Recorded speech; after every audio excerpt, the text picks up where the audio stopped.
अब नाउ बेटा अगली चीज़ है प्रॉफिट एंड लॉस अकाउंट। पहले हमने स्टार्ट किया था ट्रेडिंग अकाउंट से, पक्का, जहाँ पे हमारा ग्रॉस प्रॉफिट आया था। अब अगला क्या है हमारा प्रॉफिट एंड लॉस अकाउंट। तो यहाँ पहले बाय में जितना ग्रॉस प्रॉफिट था वो बाय में आ गया, डन। मान लो 1 लाख था, मतलब ग्रॉस प्रॉफिट का बेसिकली कोई रोल प्ले नहीं है, वहाँ से बैलेंस उठ के बस यहाँ पे आ गया। तो by gross profit. By other income, अगर आपको गुड्स के अलावा जिस चीज़ में आप काम करते हो, जो आपका ऑपरेटिंग काम है, उसके अलावा कहीं और से भी इनकम हो रही है। अगर मेरा काम एक तरफ से कपड़ों को बेचने का है तो वहाँ से ग्रॉस प्रॉफिट आ गया होगा, प्लस मैं शेयर्स वगैरह में भी इन्वेस्ट करता हूँ, तो वो बाय अदर इनकम। तो मेन काम को छोड़ के बाकी सारी इनकम कहाँ पे आ गई, बाय में। 2 इनडायरेक्ट एक्सपेंसेस, डन। 2 में क्या देगा, नेट प्रॉफिट। तो 2 में बेसिकली खर्चे आ गए, बाय में इनकम आ गई, बाकी आपका नेट प्रॉफिट आ गया। ये वो नेट प्रॉफिट है जो ओपनिंग कैपिटल में प्लस होता है, पक्का। सर अगर मैं गुड्स में काम ना करके अगर मैं आपका कहीं ना कहीं सर्विस सेक्टर में होता तो बेटा या तो यहाँ पे आ रहा होता बाय फीस या बाय सैलरी वगैरह, तो आपका ट्रेडिंग अकाउंट नहीं बनता, तो आपका जीपी भी नहीं आता, डन। तो बाय सैलरी रिसीव्ड या बाय आपका फीस रिसीव्ड, कुछ भी ऐसे करके बाय में आता है। 2 में इनडायरेक्ट एक्सपेंसेस आते हैं, आपके नेट प्रॉफिट आ चुका होता। इंपॉर्टेंट बात क्या है सर, ये इनडायरेक्ट एक्सपेंस क्या होते हैं बेटा? जैसे डायरेक्ट एक्सपेंस फैक्ट्री तक के खर्चे, इनडायरेक्ट एक्सपेंस होते हैं फैक्ट्री के खर्चे या मैं कहूँ शॉप के खर्चे प्लस शॉप के बाहर के एक्सपेंसेस।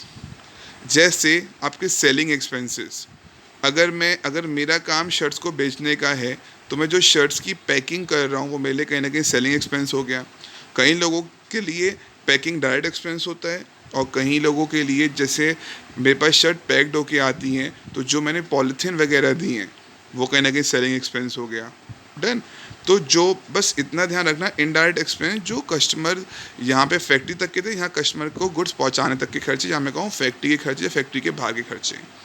तो इनडायरेक्ट एक्सपेंस क्या होगा बेटा, एक्सपेंस ऑन सेल्स लिखा हो या सेलिंग एक्सपेंसेस लिखा हो, केवल इलेक्ट्रिसिटी लिखा हो और क्वेश्चन साइलेंट हो, तो मतलब ये माना जाता है जो आप मतलब जिस आपका शॉप पे आप सामान वगैरह सेल कर रहे हो उसके बिजली के एक्सपेंस है, तो वो कहीं ना कहीं आपको गुड्स को सेल करने में हेल्प कर रहे हैं। तो खाली इलेक्ट्रिसिटी लिखा होगा तो कहाँ पे आएगा बेटा, इनडायरेक्ट एक्सपेंसेस।